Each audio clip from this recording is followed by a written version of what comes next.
गांव तो आपने कई देखे होंगे, लेकिन आज मैं आपको प्रयागराज के निकट एक ऐसे वीरान गांव की सैर पर ले चलता हूं जिसे देखकर आपको डर भी लगेगा और रोमांच भी होगा। यहाँ एक खूबसूरत गहरी घाटी है। घाटी के एक तरफ ऐसा झरना है जिसे देखकर मन करेगा आप यहाँ से कभी जाएं ही ना। घाटी की दूसरी तरफ सैकड़ों साल पुराना एक रहस्यमय किला, जिसके बारे में गांव वाले ऐसा मानते हैं कि इसमें कुछ औरतों की आत्माएं भटकती हैं। दिन में लोग इस किले के आसपास घूमते हुए दिखाई पड़ते हैं, लेकिन रात के समय स्थानीय लोग भी इसके पास जाने से डरते हैं। किसी जमाने में ये किला डाकुओं का गढ़ हुआ करता था। इसके ऊपर फिल्म भी बन चुकी है, बिंदिया और बंदूक। इस किले से कई रहस्यमय गुफाएं भी निकलती हैं, लेकिन वो कहाँ है, इसके बारे में स्थानीय लोगों को अधिक जानकारी नहीं है। अगर आप अकेले हैं तो इस किले के भीतर जाने से बचें। यहाँ लूटपाट की कई घटनाएं भी सुनने में आती हैं, क्योंकि किले के भीतर नशीले पदार्थों का सेवन करने वाले कुछ लोग जुआ खेलते हुए मिल जाते हैं। यहाँ से सबसे नजदीकी पुलिस थाना 11 किलोमीटर दूर सिरमौर में है और एक पुलिस चौकी 8 किलोमीटर दूर लाल गांव में। तो सांझ ढलने से पहले यहाँ से निकलना अधिक उचित है। हाँ, अगर आप कई लोग हैं तो इस किले में व्याप्त सन्नाटे का रोमांच ले सकते हैं। ध्यान रहे कि रुकने की कोई व्यवस्था न होने के कारण ठहरने की मंशा लेकर यहाँ ना आए।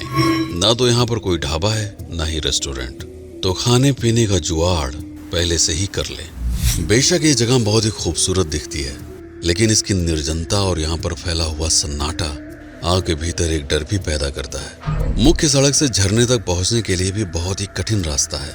अगर आप एक अच्छे चालक नहीं हैं तो आपकी गाड़ी का निचला हिस्सा पत्थरों से टकरा सकता है, यहाँ तक कि टायर नुकीले पत्थरों से रगड़ खाकर फट सकते हैं। इसका ध्यान रखते हुए आपको बहुत ही सावधानी से वाहन चलाना पड़ता है। प्रयागराज से यहाँ तक आना आसान नहीं है, क्योंकि ना तो आप ट्रेन से यहाँ सीधे पहुँच सकते हैं, ना ही किसी सरकारी बस से।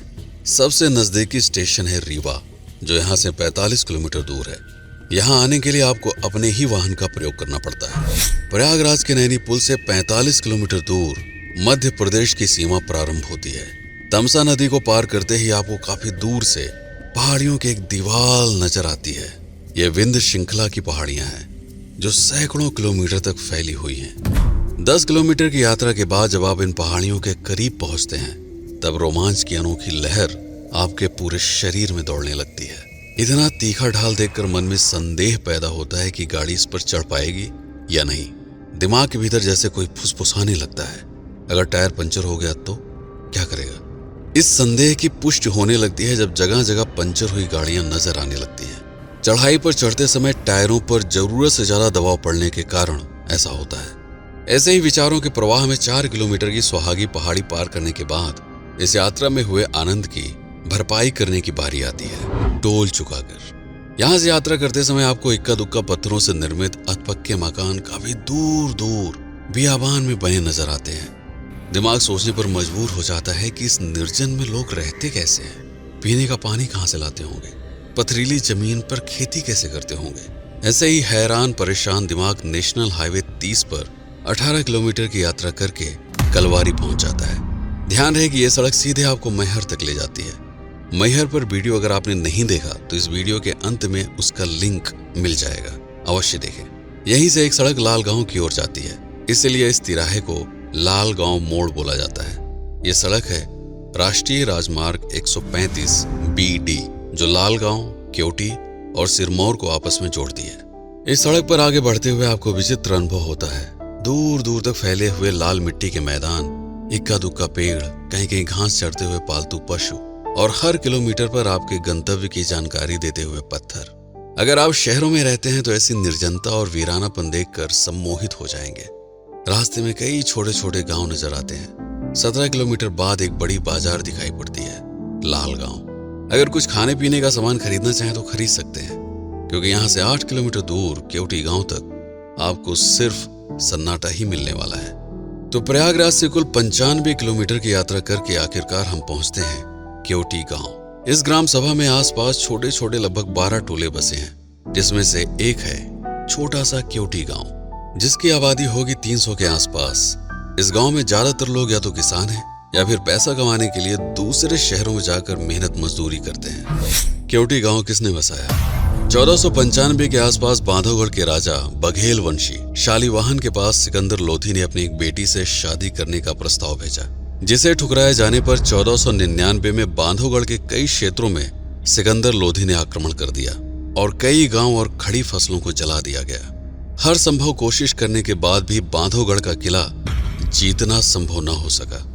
लेकिन इस युद्ध के बाद राजा शालिवाहन ने विशाल बांधवगढ़ के साम्राज्य के 4 टुकड़े किए और अपने 4 पुत्रों में बांट दिया।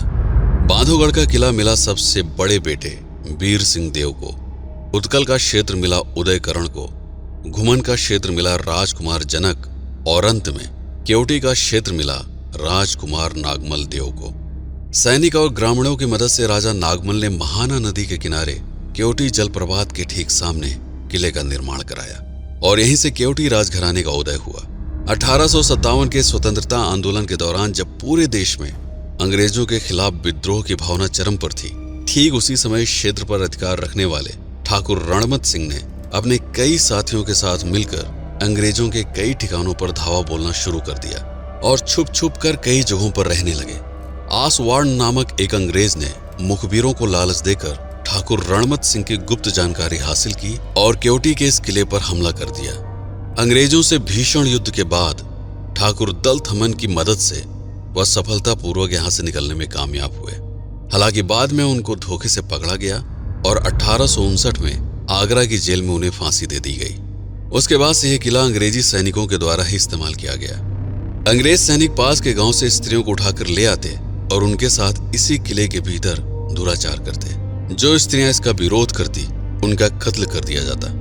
गांव वाले ऐसा मानते हैं कि तब से यह किला अभिशप्त हो गया और रात के समय इस किले से डरावनी आवाजें आती है। और यहाँ भूतिया जगह है पूरा, यहाँ पे आई थी उसको मर्डर कर दिया, इसलिए वो रात में रोती है बच्चा लेकर। धीरे धीरे अंग्रेजी सरकार में उपेक्षा का शिकार होकर जर्जर होती जा रही दीवार और छत को देखते हुए इस किले को अपनी मौत मरने के लिए छोड़ दिया गया। आज इस किले की उम्र 500 साल के आसपास हो चुकी है। पुरातत्व विभाग ने हालांकि इसे अपने संरक्षण में ले लिया है, लेकिन इसकी देखभाल की उपेक्षा आज भी हो रही है। जबकि हर शनिवार और रविवार को इस किले से दिखाई पड़ने वाले केवटी झरने को देखने के लिए दूर दूर से लोग आते हैं। 322 फीट की ऊंचाई के साथ यह भारत का 22वां सबसे ऊंचा जलप्रपात है। ध्यान रहे, यदि आप यहाँ रुकने के उद्देश्य से आ रहे हैं तो बहुत अच्छी सुविधाएं मिलने की आशा मत रखिए। लोग बताते हैं कि यहाँ से 10 किलोमीटर दूर सिरमौर तहसील में मात्र पिरत छाया लाज में आप रुक सकते हैं। हालांकि कोई भी इस बियाबान में रुकने की कोशिश नहीं करता।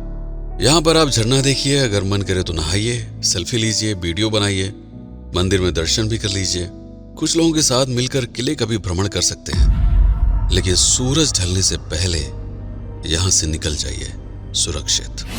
आशा है आपको ये वीडियो पसंद आया होगा। ऐसे ही दुर्लभ स्थानों का प्रमाणित इतिहास जानने के लिए इस चैनल को सब्सक्राइब करना ना भूलें। मैं हूं आपका पीके सिंह और आप देख रहे हैं प्रतापगढ़ हब। इस वीडियो पर समय बिताने के लिए आपका बहुत बहुत धन्यवाद।